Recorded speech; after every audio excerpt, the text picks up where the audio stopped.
Washington में अमेरिकी राष्ट्रपति डोनाल्ड ट्रंप पर हमले की कोशिश ने पूरी दुनिया को चौंका दिया है। हिल्टन होटल में ट्रंप ने पत्रकारों के लिए डिनर रखा था, तभी वहां फायरिंग की वारदात हुई। अमेरिकी समय के मुताबिक शनिवार की देर रात एक डिनर इवेंट में हमला हुआ। बताया जा रहा है कि निशाने पर डोनाल्ड ट्रंप थे। गनीमत ये रही कि अमेरिकी सीक्रेट सर्विस के एजेंट्स ने हमलावर को जमीन पर गिरा दिया। जब ये घटना हुई तब कई मेहमान टेबल के नीचे छिप गए और काफी देर तक बाहर निकलने की हिम्मत नहीं जुटा पाए। इस दौरान यूएस सीक्रेट सर्विस ने तुरंत कार्रवाई करते हुए राष्ट्रपति Donald Trump, first lady Melania Trump, उपराष्ट्रपति जेडी वेंस और दूसरे अधिकारियों को सुरक्षित बाहर निकाला गया।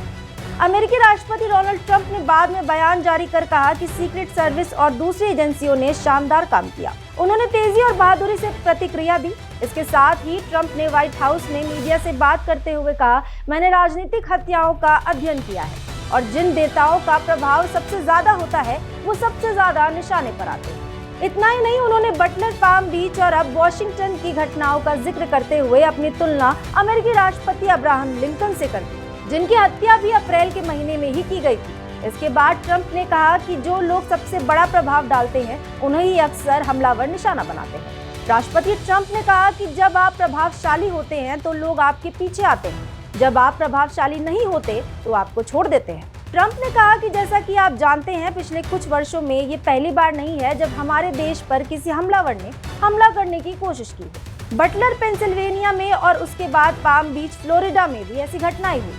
जुलाई 2024 में बटलर रैली के दौरान ट्रंप के कान के नीचे गोली छूकर निकल गई थी। हमलावर को सीक्रेट सर्विस ने स्नाइपर से मार गिराया था। दूसरी घटना में पाम बीच में एक व्यक्ति राइफल के साथ पकड़ा गया था, जो एजेंट्स को देखकर भाग गया था और बाद में गिरफ्तार होकर दोषी ठहराया गया। डोनाल्ड ट्रंप ने इस हमले के बाद अपनी तुलना अब्राहम लिंकन से की, जो अमेरिका के 16वें राष्ट्रपति रहे। वे रिपब्लिकन पार्टी के ही आते थे और उन्होंने अमेरिका को सबसे बड़े संकट, गृह युद्ध से उबारा था।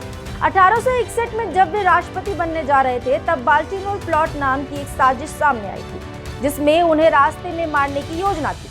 हालांकि इसे समय रहते नाकाम कर दिया गया। लिंकन को कई बार धमकियां मिली और आखिरकार 14 अप्रैल 1865 को वॉशिंगटन डीसी के फोर्ड्स थिएटर में नाटक देखते समय अभिनेता जॉन विल्क्स बूथ ने पीछे से गोली मार दी। इसके अगले दिन 15 अप्रैल को उनकी मृत्यु हो गई। यही वजह है कि डोनाल्ड ट्रंप ने अपनी तुलना अब्राहम लिंकन से की और कहा कि जो प्रभावशाली होते हैं उन्हें ही मारने की कोशिश होती है। फिलहाल इस खबर में इतना ही। ऐसी खबरों के लिए देखते रहिए भारत एक्सप्रेस।